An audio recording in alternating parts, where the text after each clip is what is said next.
పిల్లలు, మనం రామాయణం ఎలా ప్రారంభమైందో తెలుసుకున్నాం కదా. ఇక ఇప్పుడు శ్రీరాముని జననం ఎలా జరిగిందో విందాం. అవునమ్మమ్మా, చెప్పండి. అయోధ్య రాజ్యంలో దశరథ మహారాజు ఉండేవాడు. ఆయనకు 3 భార్యలు, కౌసల్య, సుమిత్ర, కైకేయి. కాని ఆయనకు సంతానం లేకపోవడం వల్ల ఆయన చాలా బాధపడ్డాడు. అయ్యో, రాజుకు పిల్లలు లేరా అమ్మమ్మా? అవును బాబూ. అందుకే ఆయన ఋషుల సలహా తీసుకుని పుత్రకామేష్టి యాగం అనే యజ్ఞం చేశారు. ఆ యాగంలో అగ్నిదేవుడు ప్రత్యక్షమై ఒక పాత్రలో పవిత్రమైన పాయసం ఇచ్చారు. ఆ పాయసం ఎవరు తిన్నారు అమ్మమ్మా? ఆ పాయసాన్ని దశరథుడు తన 3 భార్యలకు ఇచ్చాడు.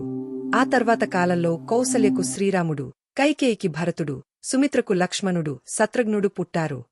అలా శ్రీరాముడు జన్మించాడు కదా అమ్మమ్మా? అవును. శ్రీరాముడు పుట్టిన ఆనందంతో అయోధ్య అంతా సంతోషంలో మునిగిపోయింది. అలా అయోధ్యలో శ్రీరాముని జననం జరిగింది.